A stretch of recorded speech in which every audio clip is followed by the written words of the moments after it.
Hello. आज हम हिंदी व्याकरण में वाक्य रचना पढ़ेंगे। पहले वाक्य रचना की परिभाषा।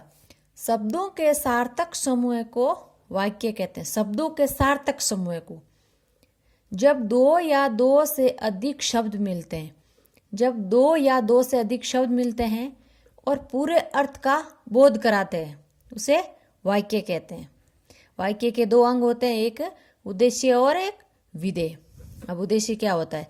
जिसके बारे में कुछ बताया जाता है, वे क्या होते हैं? उद्देश्य होते हैं। जिसके बारे में कर्ता का विस्तारक उद्देश्य होता है। फिर क्या है? विधेय। विधेय क्या होता है? वाक्य में उद्देश्य के विषय में जो कुछ कहा जाता है वे विधेय कहलाता है। तो इसमें क्या था? उद्देश्य में जिसके बारे में कुछ बताया जाता है, और विधेय में क्या है? उद्देश्य के विषय में जो कुछ भी बताया जाता है वो क्या है?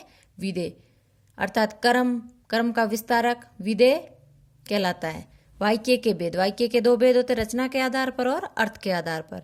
आज हम पढ़ेंगे रचना के आधार पर तीन भेद होते हैं: सरल व साधारण वाक्य, संयुक्त वाक्य और मिश्र वाक्य। पहले है सरल व साधारण वाक्य। जब किसी वाक्य में एक कर्ता व एक क्रिया कर्म के सहित या कर्म के रहित प्रयुक्त होकर पूरे अर्थ का बोध कराए, वे सरल व साधारण वाक्य कहलाते हैं। जब किसी वाक्य में एक कर्ता, एक क्रिया और कर्म के सहित, चाहे कर्म हो या नहीं हो, तो पूरे अर्थ का बोध कराए, वे क्या है? सरल वाक्य है। अब उदाहरण देखते हैं। कृष्ण बांसुरी बजाता है। कृष्ण कर्ता है, बांसुरी कर्म है, बजाता है क्रिया, एक क्रिया है, तो क्या है? कृष्ण बांसुरी बजाता है। क्या है? सरल वाक्य है। राधा गाना गाती है। रोगी को दवा पीते ही उल्टी हो गई। इसमें एक ही कर्म है, दवा पीते ही उल्टी हो गई।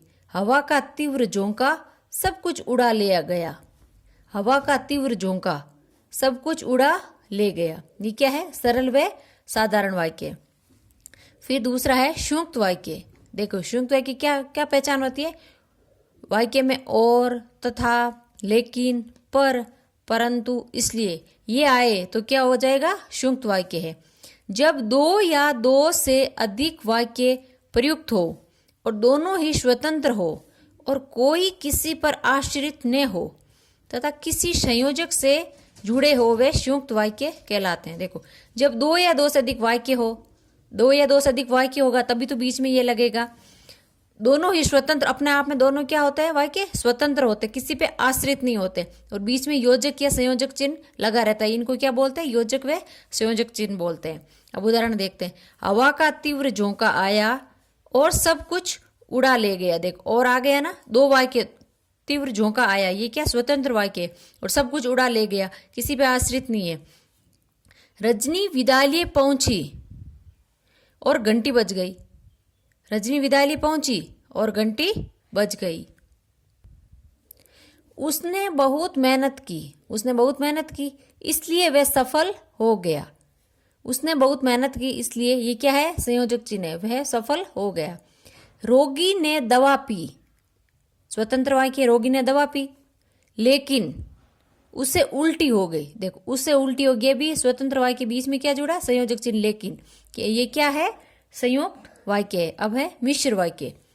जब किसी वाक्य में एक या एक से अधिक उपवाक्य हो, जब किसी वाक्य में एक या एक से अधिक क्या होता है? उपवाक्य, और एक या एक से अधिक आश्रित उपवाक्य हो। देखो, एक से अधिक उपवाक्य हो और एक से अधिक भी जो उपवाक्य उस पे आश्रित उपवाक्य हो, वो क्या है? मिश्र वाक्य। अब उदाहरण देखते हैं, जब समझ में आ जाएगा। जब तुम्हारा भाई आएगा तो तुम चले जाना। जब तुम्हारा भाई आएगा, ये क्या है? जब तुम्हारा भाई आएगा, ये उपवाक्य है। तो तुम चले जाना, तो तुम चले जाना, तुम चले जाना इस पे आश्रित है। जब मैं स्टेशन पहुंचा तो गाड़ी जा चुकी थी। जब मैं स्टेशन पहुंचा, यह है क्या है? प्रधान उपवाक्य है। तो गाड़ी जा चुकी थी, तो गाड़ी जा चुकी थी। गांधी जी ने कहा कि सदा सत्य बोलो। गांधी जी ने कहा, ये गांधी जी के ऊपर आश्रित है, सदा सत्य बोलो, गांधी जी ने कहा था। जो मनुष्य विद्वान होते हैं वह सभी जगह आदर पाता है। जो मनुष्य, देखो मनुष्य विद्वान होता है, ये क्या है? प्रधान उपवाक्य। वह सभी जगह आदर पाता है, तो क्या है? ये आश्रित है। अब सरल वाक्य से संयुक्त वाक्य में परिवर्तन कैसे करते हैं? देखो ये सरल वाक्य है और संयुक्त वाक्य में परिवर्तन करना है। उसने घर आकर भोजन किया, उसने घर आकर भोजन किया। तब इसको संयुक्त वाक्य में कैसे लिखेंगे? वह घर आया और उसने भोजन किया, और लग गया ना संयोजक चिन्ह। रमेश ने बाजार जाकर किताब खरीदा, ये सरल वाक्य है। रमेश ने बाजार जाकर किताब खरीदा। एक कर्ता है, एक क्रम है और एक ही क्रिया है, तो क्या हो गया? सरल वाक्य। संयुक्त वाक्य में क्या है? रमेश बाजार गया और किताब खरीदा। देखो रमेश बाजार गया और क्या है? संयोजक चिन्ह है, और क्या है? किताब खरीदा, और लग गया। ये क्या है? संयुक्त वाक्य है।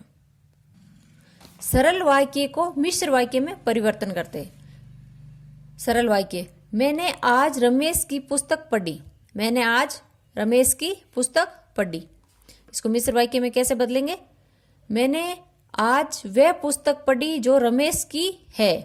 मैंने आज वह पुस्तक पढ़ी जो रमेश की है। देखो ये स्वतंत्र वाक्य, मैंने आज वह पुस्तक पढ़ी जो रमेश की है, ये इस पे क्या हो गया? आश्रित वाक्य हो गया। प्रधानाध्यापक ने कल छुट्टी देने के लिए कहा। प्रधानाध्यापक कर्ता है, इसमें एक ही कर्ता है, छुट्टी कर्म है।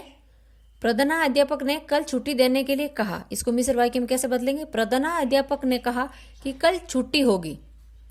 प्रधानाध्यापक ने कहा, ये क्या है? प्रधान उपवाक्य है कि कल छुट्टी होगी, ये क्या है? ये आश्रित उपवाक्य है। अब संयुक्त वाक्य को मिश्र वाक्य में परिवर्तन करते हैं। पहले संयुक्त वाक्य, वह तेज भागता तो बस मिल जाती। देखो तो जुड़ गया ना, क्या ये? संयोजक चिन्ह है। वह तेज भागता तो बस मिल जाती। इसको मिश्र वाक्य में, यदि वह तेज भागता तो बस मिल जाती। यदि वह तेज भागता, ये है प्रधान उपवाक्य, तो बस मिल जाती। ये क्या? आश्रित उपवाक्य हो गया। रात आई और अंधेरा हो गया। रात आई और संयोजक चिन्ह है, अंधेरा हो गया। जैसे ही रात आई वैसे अंधेरा हो गया। जैसे रात आई वैसे अंधेरा हो गया, तो आश्रित उपवाक्य हो गया। मिश्र उपवाक्य में यदि, तो, जैसे, वैसे आए, वो क्या है? मिश्र वाक्य होते हैं। ये थे हमारे वाक्य रचना।